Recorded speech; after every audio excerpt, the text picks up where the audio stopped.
Welcome back to the Honolulu Blues Show. And today we are joined with yet another special guest. I don't really want to say left guard. I don't want to say, left tackle, defensive tackle. I'm just going to call you, a talent, a Lions talent. That's what you are, Dan Skipper. Glad to have you on here. How is it going? Appreciate it. No, it's great to be on here. All is well, enjoying the off season, getting ready to go around for another, hopefully, and see what happens here. Love it. Love it. All right. Well, I'm just going to get right into these questions. We're each going to ask, Skip a few questions. So I'll start the first one off. Obviously everyone knows you from week 2, the iconic locker room moment. Dan Campbell, the way to go, Skip. Everyone starts chanting, Skip, Skip, Skip, Skip.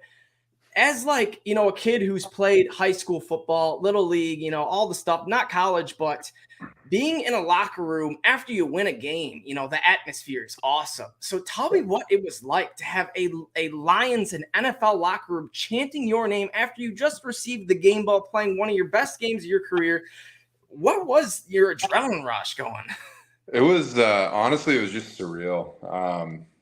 This is my 6th year, and so having never started and then going out there against Jonathan Allen, who's a perennial Pro Bowler. You spend all week just oh, this could go one of two ways. And to go out and play well, and then, that it was noticed, and then, just the guys supporting me. I still get the chicken skin going, when, seeing all those guys that, we've been through the ups, been through the downs, and, winning in the NFL is hard. And every group goes through that. You got to learn how to win, figure out, what it takes at the end of the day to get a win. And there's no such thing as a bad win. And so you get that, and the first start, and, my wife, my boys were there, took pictures with them, and, someone's in there cutting onions on the field. And then to get back in there, and it's just more, it was just overwhelming, really cool, thing that it's really, it's sweet that it's on video. I'll be able to look back when, I'm old and my CTE's kicked up and be like, oh yeah, it used to be all right. I remember cool moments like that. It was all worth it. It was all worth it. No, that's so awesome. That video is going to reign supreme in Detroit fandom for years upon years. Skip, great job out there. No one would notice me before. I was just the big tall bald guy, and then after the video, it was I'd be walking down to get dinner and be like, oh, Skip. I'm like, oh, hey.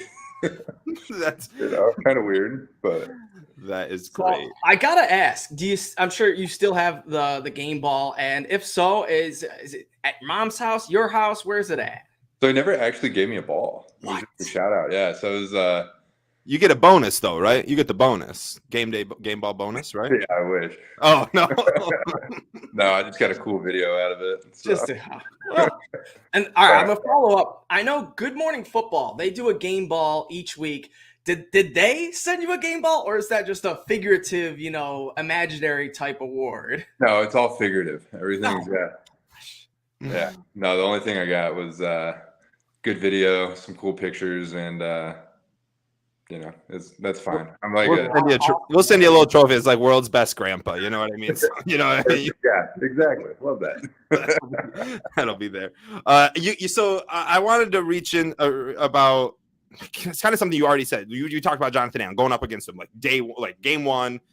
Whoo, here we go.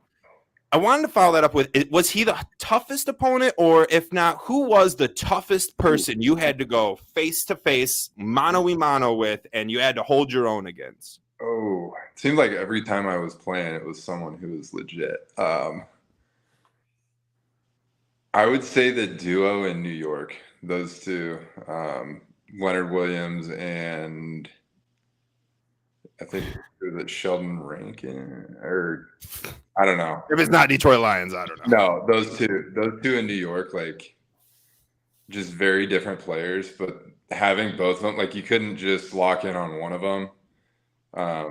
So playing 3 quarters against those cats had me just feeling what am I doing out here right now? So I want to follow that up with like the preparation that goes, like you see these guys on film leading up to the game, obviously, and you're like, okay, so like how did you prepare yourself like mentally and like film wise to go up against these guys, you know? So the biggest thing for me was like early in the week, I didn't know I was playing guard until Thursday. So like Jonah got hurt on Wednesday practice. And so I didn't know until Thursday. And so I really like Thursday and Friday was just like Friday, like morning was brushing up on the different responsibilities at guard. Obviously, like you're pulling, protection is just a little bit different, you know, trying to hone up on the rules and, you know, get all that stuff squared away. And then really like Friday night and Saturday, just locking into the film study. And, you know, I called a couple guys that I've, you know, played with and friends with who play them quite a bit. Like, hey, what's the what's the trick here? Yeah, what's the secret? Like, you know, and that's the thing, you know, when you've kind of been around and floated around a bunch, you team. And so playing, you know, being able to ask some of those guys helped me a lot, just of some like tells and things like that. And that's, you know, it goes for almost every week though. You can get something, and then you know, really trying to study in on like, hey, here's his main rush, but here's his counters and things like that. So got to have his situations, you know, like Jonathan Allen, his thing, like he's a big hump move guy. Anytime when he's got to have it, he hits the hump move. You know, and his changeup would be an outside rush and things like that. So I was sitting the hump because that's when guys look stupid. So sit the hump, he goes outside, then, you know, turns into playing tackle. But you get clubbed and he gets under you. It can look pretty ugly pretty quick. But that's awesome. That's the information I want to know. Thank you. Yeah. Well, Skip, I just want to thank you for joining the Honolulu Blues show today. Your story early on in the season, your underdog story, really what it is, it really resonated with us Lions fans in the city of Detroit. You know, we're an underdog city at heart. Absolutely. And, you know, I just want to know, how did you keep going, right? After all those seasons of getting cut and not making a team, and then you finally get your first career start and you put on that performance. What got you through all the hard times, you know, to that point, you know? You know, I think just always having something to prove. Like as soon as I left college, you know, thinking I was going to get drafted, it didn't happen, and then just cut and cut and cut, and just like I knew I could, like I know that I could play in the NFL, and just like having that, you know, supreme, and my corner of people is so strong that, you know, I know that there's people I can call, and you know, when things are tough, they're keep working, you'll get a shot, and you know, luckily I've kept getting opportunities, and you know, I've really lucked into some things, and you know, I think, you know, a lot of it's just timing and getting lucky, and you know, being at the right place at the right time, and you know, just showing up to work every day with your hard hat on. Like I don't,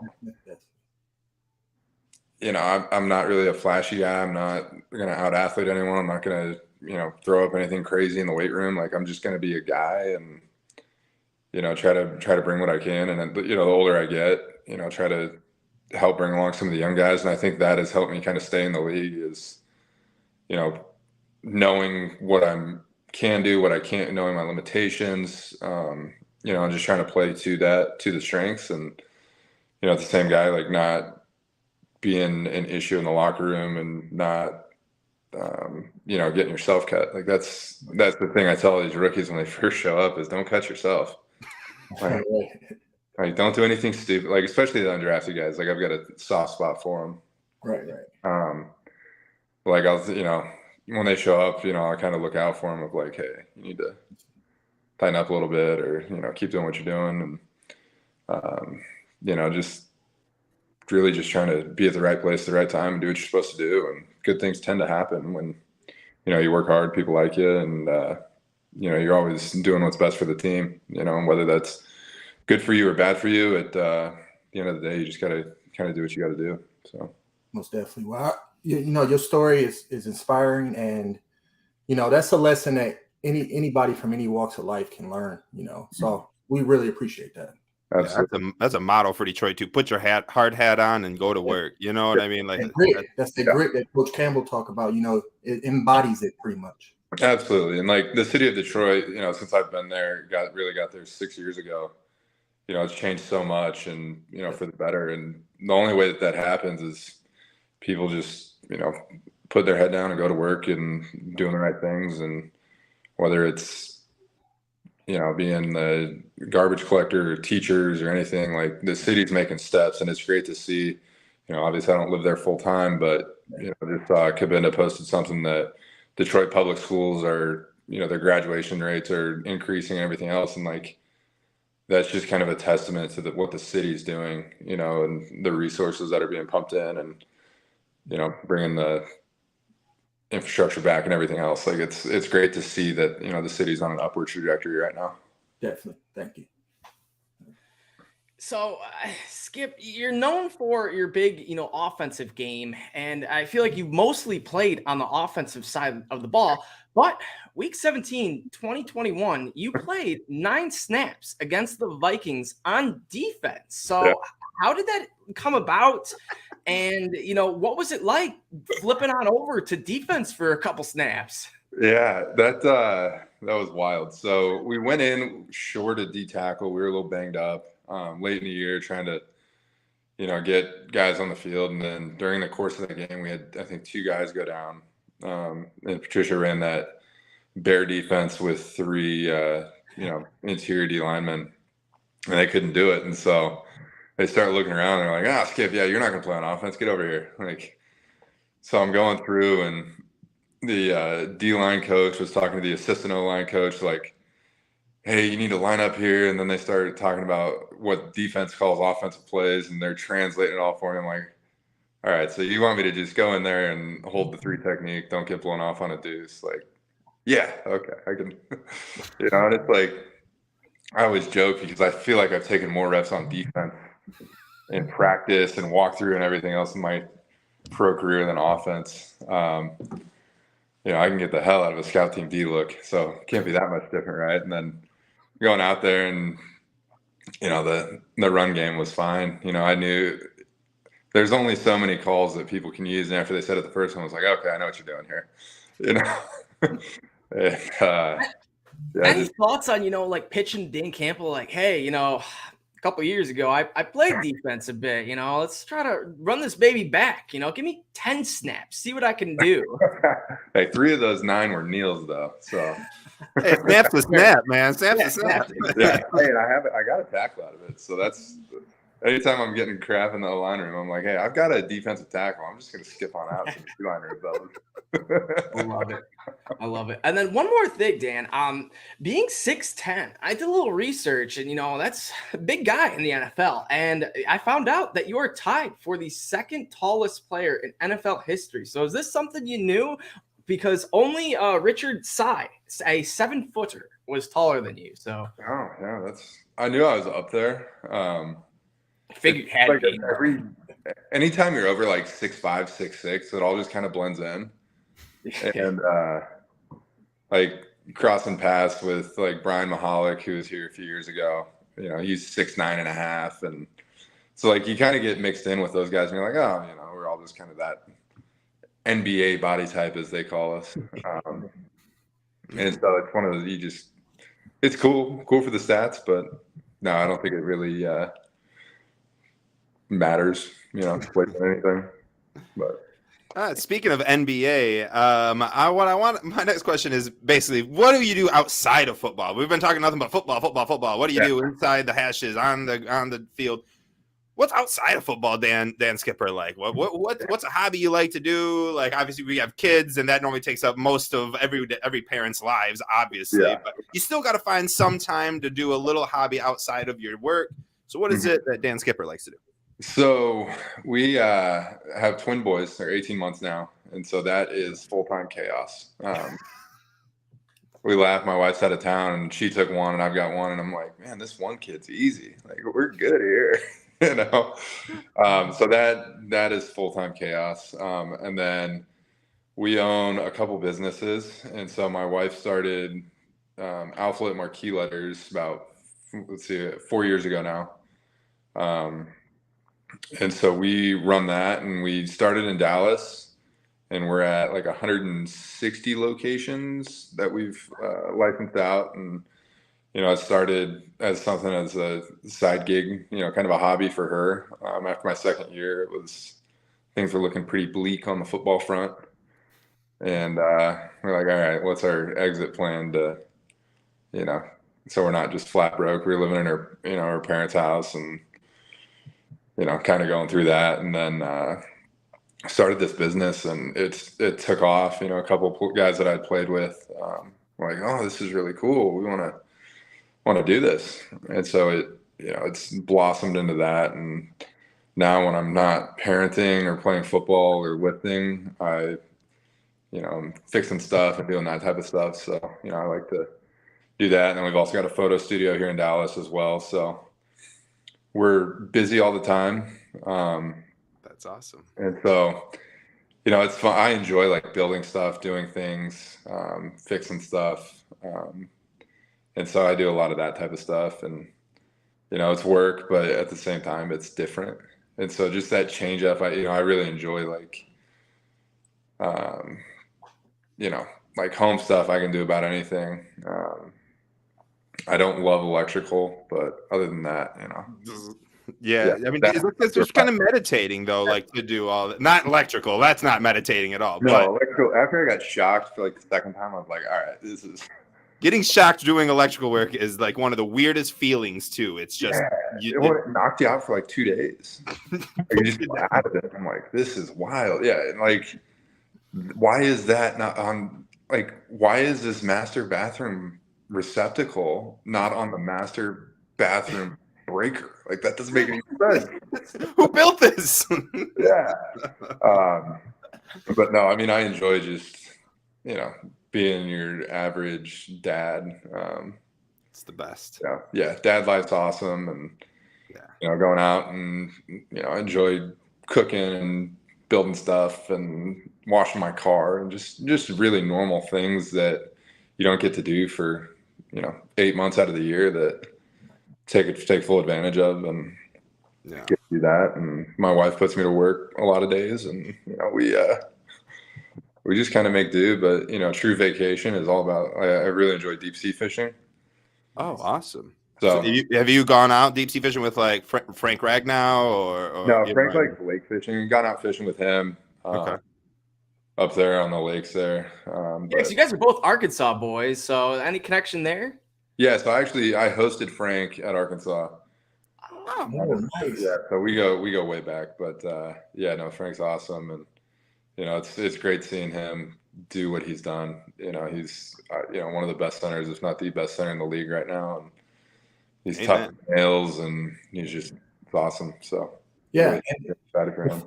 To follow that up, Skip, with my next question, actually, I was going to ask you about the Lions' offensive line, because as a unit, it's been noted that you guys are the bedrock of the team. The strength of the team, and you were a big part of that last year. It was a lot of guys. You guys dealt with injuries, led by Hank Fraley. Can you take me into like the vibe in the offensive line room, what it's like, all the guys? Is it competitive? Who's the funniest? Stuff like that. So I would say like the whole mentality of the room is, very much like a next man up on the bottom half, and then the top half, like you just have so much talent up there. Everyone's very mature, and so you don't have to deal with the like some rooms you'll get in and it's like you're trying to like pull the last guy along who's a starter based off draft position or whatever, but like you don't really have that here, which is nice. Like everyone's mature, grown up. We're the oldest room in the team, and so I think that helps too. You got Decker, who's been doing what he does at a very high level for a long time. He doesn't get the credit that he deserves. We put him on an island all the time, and people don't realize how, when you don't have a slide all game, it's like kind of sucks, but that's kind of the norm. and Deck just goes out there and wins consistently. And I think it's sad that he doesn't get the credit he deserves, because he should.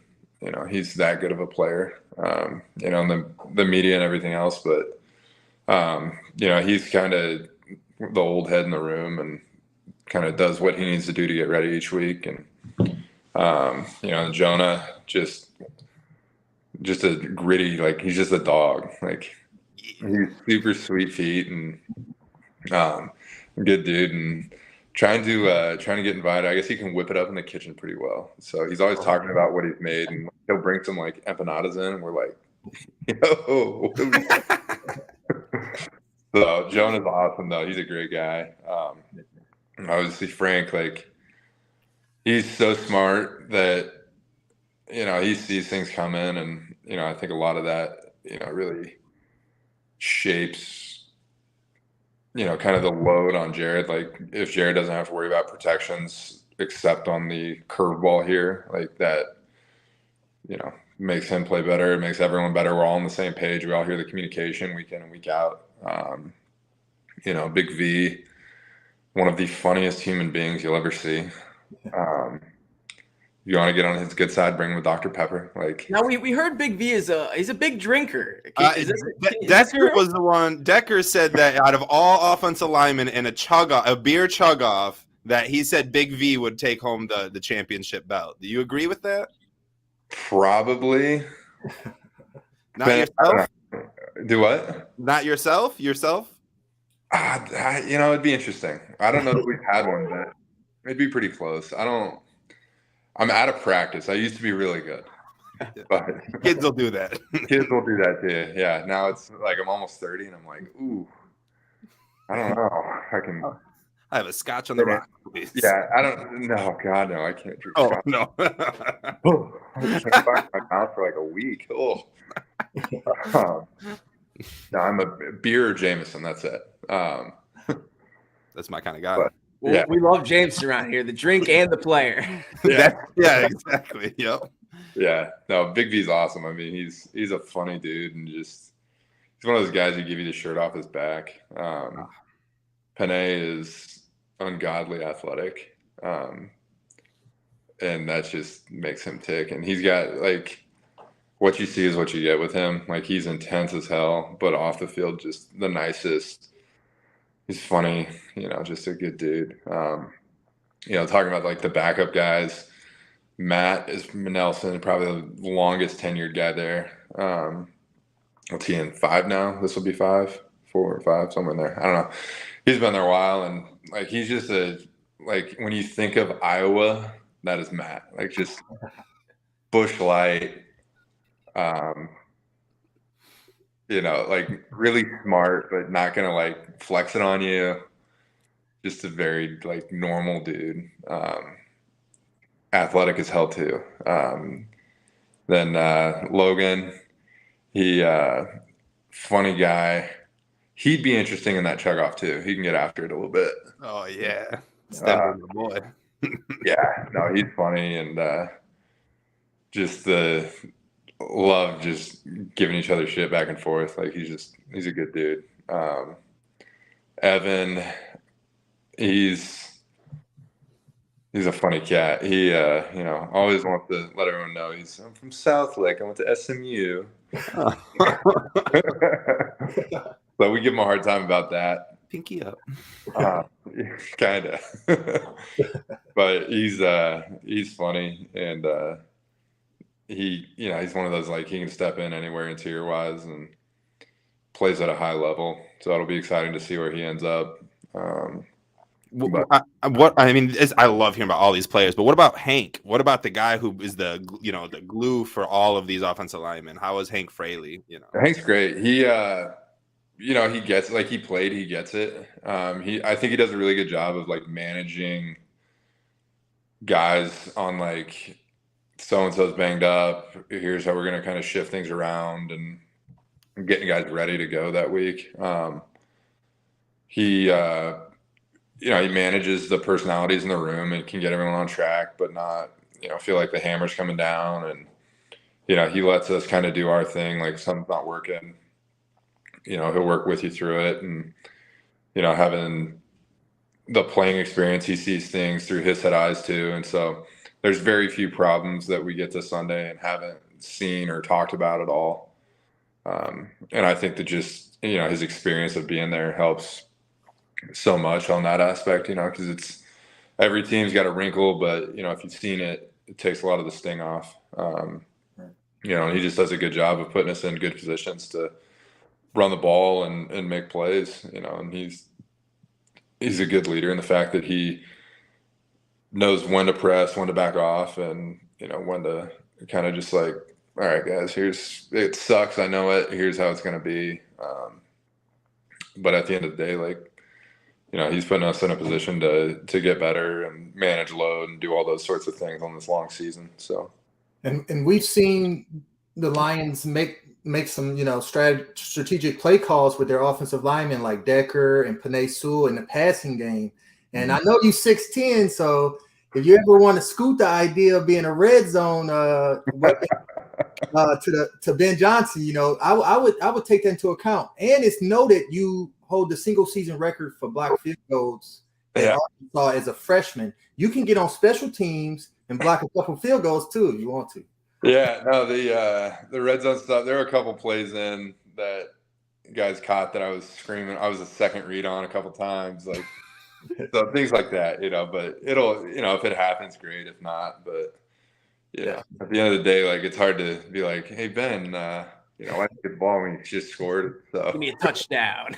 Yeah, I need this touchdown. Yeah, no, and he's so creative. He uses everyone and lining up in 7 offensive line sets and having the depth to do that and the versatility between guys to line up with 6, line up with 7, have 2 different jumbo packages, everything else. Like I think it just speaks to the quality of Coach Johnson and Hank and the trust that Coach Campbell has in us to say, hey, it's 4th and 1 and we're gonna line up in 8 linemen and pass the ball. Like who does that? Like who says, yeah, we're gonna put Panay in motion and throw him a flat route to get a first down? Like nobody saw that coming. That was a 7-yard play too. Yeah, no, I mean it was an efficient play, and then like the 4-minute stuff, like sealing games out, early that got to us, and then late in the year the creativity and setting things up early and doing that I think helped everyone's confidence, and then next thing you know we got on a little hot streak there, and you close out some games and everything starts getting a little juice going and a lot of fun. A lot of fun. Yeah, well, speaking special teams, they were kind of spinning off it, but I'm going to get back to it and talking about the Lions, going on a win streak, because the last game of the season played the Packers, and you don't have to, get deep into it, but I just got to know the big punch to the face when Rasul Douglas came over first out of nowhere, slapped the ball. What's this guy doing? And then was there any type of, thing you just said that ticked him off, just like sucks to lose, or, a little jab or something? You don't have to get into it, but I'm just. Yeah. What'd you say? We need to know, Dan. The fans need to know. When you're sitting there on field goal, you're just like waiting to get absolutely blasted, right? When you're on playing end, it's like everyone who plays end on field goal just knows it's coming, and you're like, there's nothing you can do, right? And so see him move, watching the ball and everything's kind of like, wow, what the fuck's going on? And he goes in there and slaps the ball. And so I was like, I pick on our specialists a lot. Love them all. Gotta like freaking kickers. So like Scott, great dude. Love him. I call him kicker's assistant, right? Just to nab a little bit, right? Shout out Scott Haley. He's our boy. All right, right on. And so like I love Scott, but like no one gets to fuck with Scott but us. Like right. You still get to fuck with Scott. Like your little brother. Like you're like, yeah, I can fuck with him, but you fuck with him, I'm gonna beat your ass. Yeah. Right? And so he does that, and I pushed him like, "What the fuck are you doing, asshole?" And he looked at me and punched, and I was like, "Whoa!" And like it was so late, I was like, they had to see that. There's no way. And like special teams, you can really get under guys' skin on special teams because you either just scored or you're about to score. Right there, like That was a huge field goal in the game, and so it's like we're on edge of like, oh shit, if this is short, are we gonna have to cover? Like, there's all this stuff going through your mind, and then he does that 15-yarder, makes it a chip shot. I think that really changed the game, and so kind of being a heady player, like knowing when to press someone's buttons and when to just not, kind of knowing the game situation, like that's what I try to do is just being a smart player of like knowing, hey, we're gonna, press this guy a little bit, but like don't do anything stupid, obviously. But if I can get him to retaliate, great. And I've drawn a few penalties on field goal like that. Just you give someone an extra little bit of check or something, and they take offense to it, and then push you over. Next thing you know, you're kicking off from the 50. Like those are big plays in the game that go unnoticed by fans, but I think in the building, like anytime you can create an advantage on special teams, it can really change the game. And so like field goal block, like when I was at Arkansas, like that was a big emphasis of like this play is for points every time. Like if you're out there, it's for points. And so, it's not a playoff, and anytime you go out there and give your best effort, good things tend to happen. And so did that there, and then a couple times here earlier in the career. I was able to get guys to jump off sides and do those sorts of things. And, you're at a, 50-yard field goal, you jump off sides to a 55, like that's a big deal. And not to mention, Badgley, he missed one just before that. So, and it was, I think it wasn't too far. So, No, it was similar kick. It was the same yardage. Same yardage. Yeah, they were both 15 yards. I'm sure that, you should give him a little like, you're welcome, buddy. Yeah. No, yeah.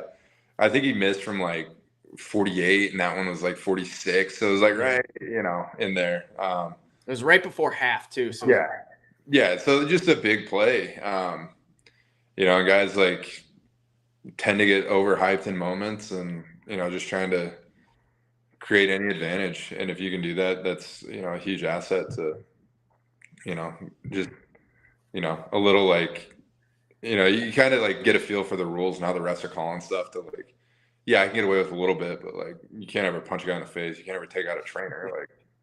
and I feel like all Lions fans, there are things you can't do on the field. No, but the Packers were trying to do all of them on the field. Yeah.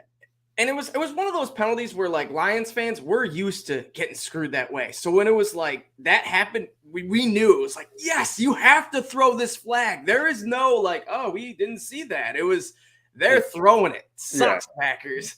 Yeah, and that's like, the game is so ebbs and flows, and like anytime you can create momentum, it's big. And I think guys just get carried up in the moment. They like everyone thinks that you've got to be like this hothead all the time. But like there are times where you can press it and times you shouldn't. And knowing the difference between the two is something that I learned, growing up, just being big. Like I didn't get away with anything. Like there was always someone on me. And so like just knowing when to push, when not to, and then just being smart about it. That's kind of the biggest thing that it's always interesting when you see some of the dumb penalties guys take. And a lot of times like you don't mean any malice by it. Like I'm sure that, the guy for them who, hit the surgeon, like he didn't mean to hurt. Like it was just like one of those things that was like, get off, like I don't think you meant anything by it. Like, right. And so you can't, like, I feel for the guy, but at the same time, it's like, you can't do that. Like you have to understand like what's going on, and so like you get too caught up and too into it. Sometimes you got to just like calm yourself back down. You think that has a lot to do with coaching, or is it more more player mentality? I think it's more player mentality. There's definitely like coaching that goes into it, but at the end of the day, like everyone out there is a grown ass man, and you need to take control of yourself and your emotions and your actions and your words and everything else, and like do it. And so like if you can't control that aspect of your game, that becomes a liability, which is going to hurt the team, which doesn't do anyone any good. It's true.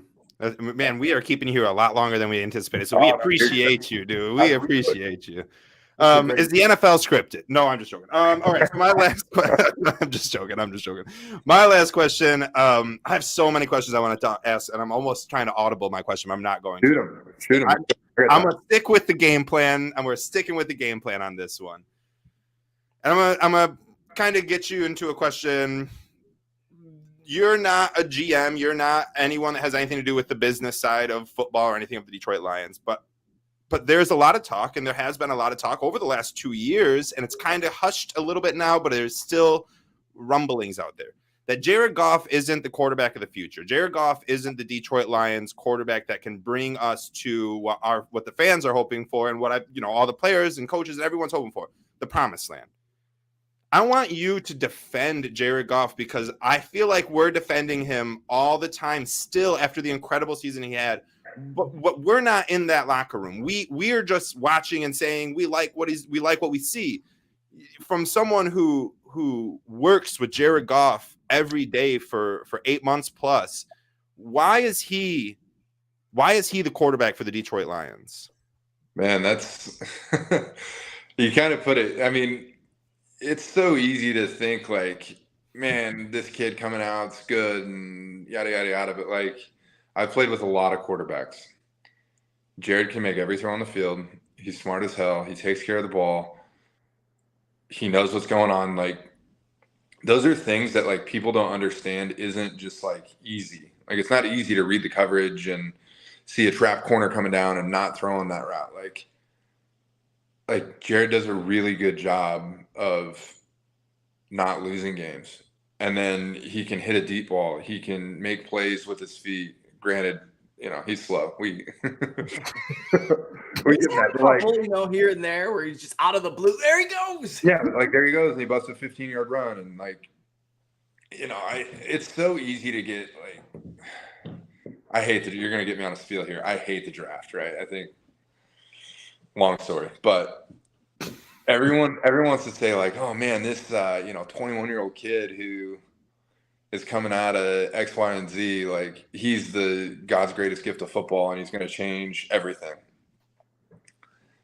90% of the time, it's not true. So, like Jared's played in a Super Bowl. Like Jared's done all these things that he doesn't seem to get credit for. Like, am I elated for Matthew that he went and got a Super Bowl? Absolutely. He's great. Yeah. Great dude, great player, like awesome. Can Jared be that guy? Probably. Like, I don't know. Like, no one can tell the future here, but like Jared shows up to work every day, and he kind of is the glue in the locker room. He's very approachable. Everyone knows him. Like, there's no standoffness with him that like, people don't give that any credit for too. Like, he takes coaching, he takes criticism well. He doesn't, you ran the wrong route. Like, he just takes it and shrugs it off. And like, he does a great job of being that guy every day, and the consistency that he brings, and having an OC that can play to his strengths and figures them out. And, I think anytime you have change in staff, like there's a little bit of a learning curve and everything else. And I think early in the season that was happening. And then, as they got to know each other better, like things got better. And, so Jared, like, great guy who can make every throw on the field. He's smart. He takes care of the ball. He does all these things well.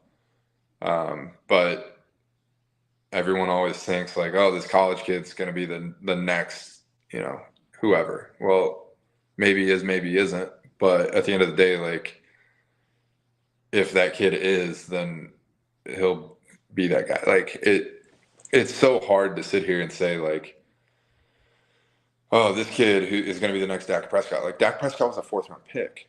Right. Yeah. Right. Like, Tom Brady, 6th or 7th round. Yeah. 6th. I mean, Brock Purdy, what he did was electric, Right. Yeah. There's a slew of quarterbacks like you look at Lamar, who everyone said like, oh, he can't play quarterback. Like, seriously?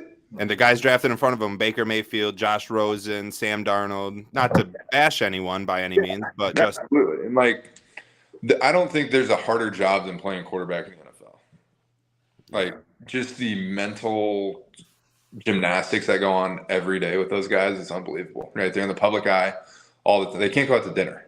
Like think about that. Like every time you go to dinner, you have to be in a private room or you can't just walk into the, Detroit Winco and get wings without just getting. I did see Trevor Lawrence walk into a Waffle House and grab some dinner after their playoff win. I mean, could you see Jared Goff walking into I don't know, American Coney Island after a Coney Island after a playoff win? That doesn't seem like a Jared thing to do. Okay. He's public, but he doesn't want to be the center of the show. For sure. Right? That's why we love him. Yeah. And him and Kristen, they're very good people who just stay in their lane. They're very normal people. You meet these guys and you have all these, inflated expectations of big personalities and this, that. And he's just a very normal dude. Yeah. And I think that says a lot about someone who can be, what was Jared number 1 overall? Yeah. Yep. All right. So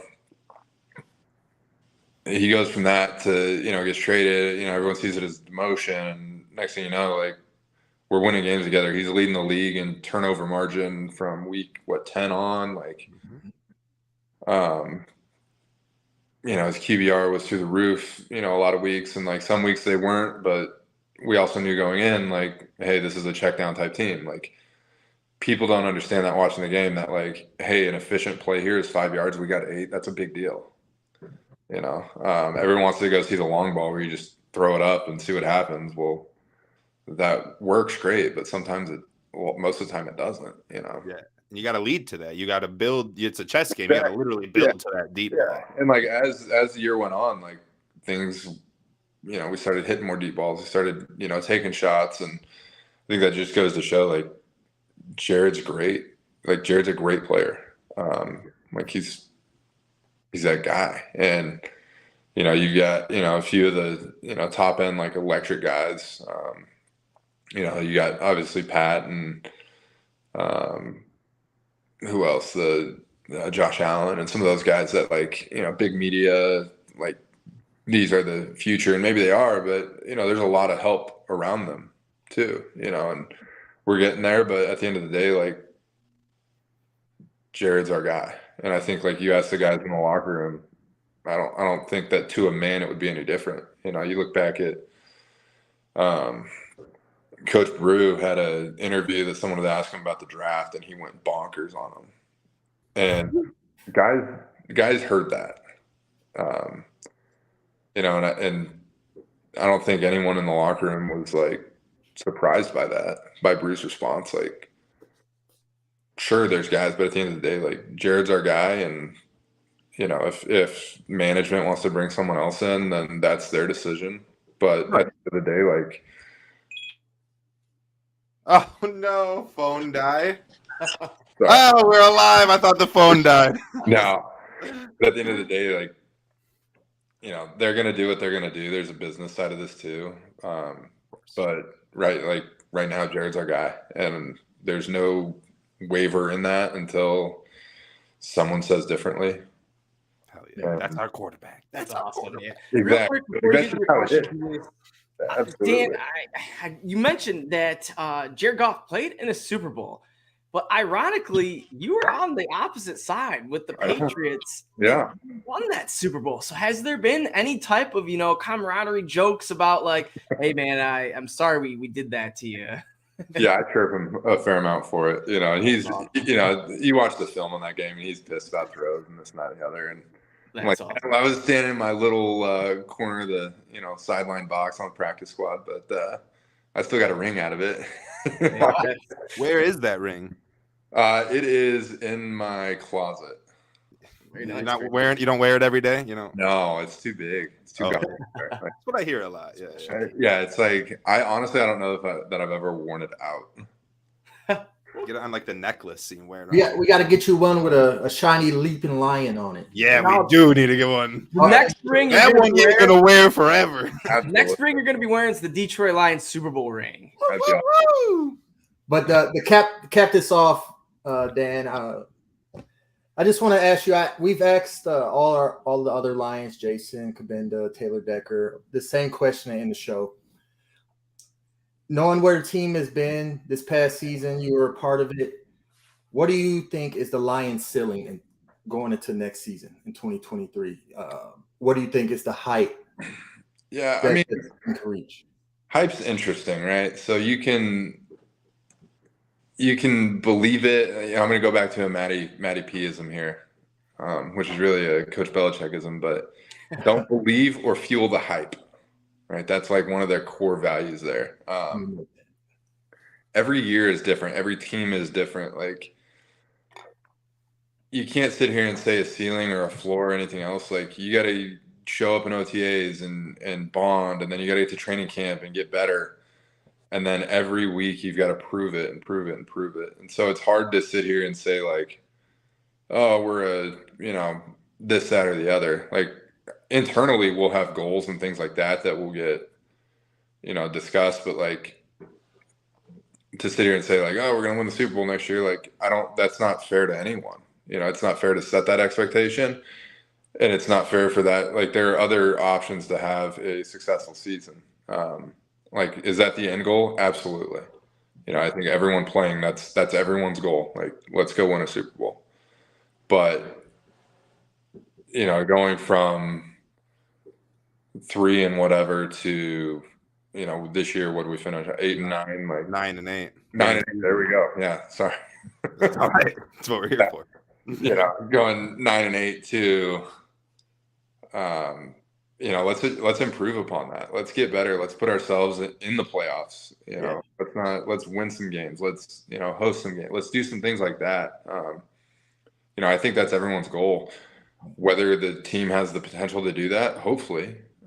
There's a lot that goes into that. And, if we show up in OTAs and look like shit and don't bond and do all those things, then we won't have a chance. We go out and, slop around all training camp. We don't have a chance. So, I think it just comes down to each guy's individual commitment to being the best player and the best team and the best person that we can be every day. That's what will determine our ceiling, not, saying we're going to, X, Y, and Z. Like, that's at the end of the day, you got to go out there and prove it. There's a reason you play all the games. So it's an excellent answer, Dan. I appreciate it. Yeah, Dan, that's very I feel like that's a Dan Campbell, esque answer. Yeah. It's just like you gotta put the work in, show it first, and then we'll see from there. But Dan, wait. I know we kept you for so long, but I have one more question. Yeah, I'll be so hard pressed if I don't ask Taylor Decker, Shane Zilster, Jason Kabinda, anyone that came on our show this year. So I gotta ask you, Dan. You guys played the Green Bay Packers in Week 18 later in the week, obviously in the evening, and you guys Did you watch the Rams and Seahawks game at all? Did you watch any of it, or were you guys on the field warming up? Like, where were you? We're out there like warming up, and we kind of know what's going on, and then go in, and so I'm going in to get taped, and like talking to there's the huddle of all the doctors sitting there like this, they're like after the boink to send it to overtime. Everyone's kind of like, yeah, everyone's like doing one of those deals. And, you're like, oh, they boinked it overtime. You're like, okay, great. And then we're just like hanging out, getting ready for the game. And then you just like, you felt like something was off. I'm like, what happened? Like, Seattle just won. And you're like, all right, well, you know what? Screw these guys. Let's go ruin their season. Like, for sure. Why not? Like, let's Sunday Night Football. Like, this is our first big game that a lot of guys have played in and been in, and going out there on Sunday Night Football, and you're in Lambeau. Like, it's a really special place to play. I don't care how many stadiums you've been to, and Lambeau at night, and there were so many Lions fans there. It was just a great atmosphere. Like, how could you not go out there and play your ass off? Amen. And that was kind of our thought was, of course, screw it. Like, hey, we're done after this. Like, this team won't be the same. So let's go out there and give it everything we got. Why not? Amen. All right, Dan. While we're talking about this game, I gotta ask the starters. They got to do their introductions. were you in on any of, the Jamal Williams, the Barry Sanders universe, any type of jokes? Did you hear any, thing before they did these, recordings where you kind of knew what was about to happen? Because this was the best introductions I've ever seen. Yeah, we were all kind of clowning around with it. Coach, they let us kind of be ourselves and have fun with it. And, I think it's an opportunity to get to see guys' personalities.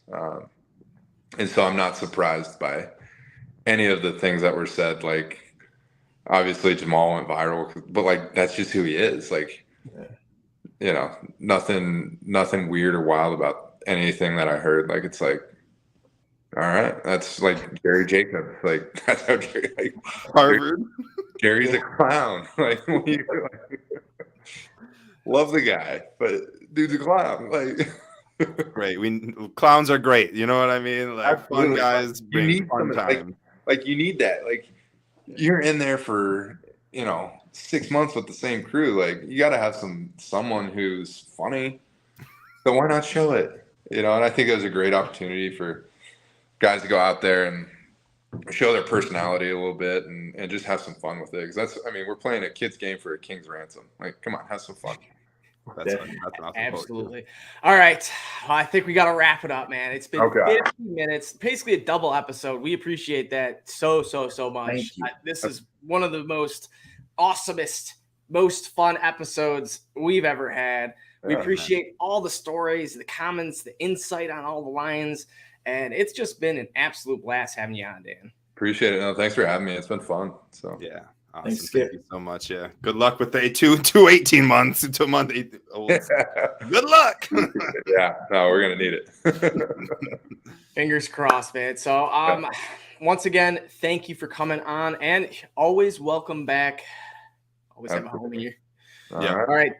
We'll see you later, Dan. Thanks. Boys, that was so awesome. That was so cool. What an awesome guy. What an awesome show. What an awesome interview. The comment section is lit up. Yeah, man. Oh man, I didn't even see. Everyone wanted. Man, I love it. We're having Dan back on next month. I don't know. We'll make this a monthly routine. Like, I could add so many more questions to ask him. So many more. It was so fun. Absolutely, man. Yeah, and all this stuff, just all little insights on.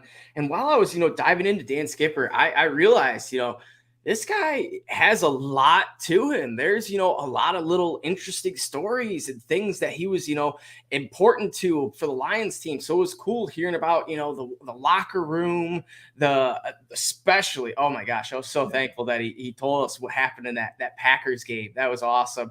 And it was very, I just gave it word for word what it was. So that was cool to, get the raw kind of, insight of what players say with the try and draw a penalty, jab at a defender, whatever.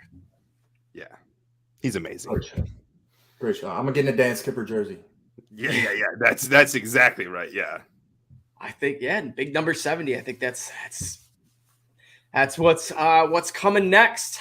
Yep, boys. I don't know. We're at 50. We're pretty much at a. That was a great show. That was a great show. We're about 30 minutes over, but it's all good. It's all good. It's all good. And honestly, I could have talked for another hour with Dan. I could have asked so many more questions. We could have went 60 minutes style, definitely. Like, what's the difference of the regimes? Like, there's so many questions. Gosh. We'll get him back on. We'll get him back on. I realized friend of the show, Dan Skipper. What it was like playing with Tom Brady. Any Brady golf similarities? So. Definitely. It all comes ahead now, but great show. Yeah, great show, guys. As always, we are the Honolulu Blues podcast show, whatever you want to call us. Check us out on Twitter at Honolulu Blues _. Check us out individually at the Fifth Top Julius, Nick Faber NFL. Nick, I'm pointing all wrong directions, but just listen to my words. And myself, Everyday FFB. We just had our 4th straight Detroit Lion come on the show. If you missed the past 3, we had Kavinda Decker and Shane Zylstra. Check those out. They're on YouTube as well. Give us a like, subscribe. We love it all. And if you're subscribed, you won't miss out on the next Lions player that we'll have on, because I can almost guarantee that there will be another one. And if it has to be a recurring one, so be it, because those guys were awesome. For sure. Yep, absolutely. Thank you for listening. We Absolutely. wouldn't be able to be interviewing these people, these players, if it wasn't for the people listening and sharing and who've been here since day one. Mary Stark, shout out, the day oneers. We appreciate everybody. Absolutely. Perfect. All right, boys. Free agency draft heating up. We catch you next week. Combine. Yep, we got things happening. I think we might be done with the interviews and we might be getting back into the Lions content. So make sure you pay attention. We'll have great episodes all summer long. But as always, go Lions.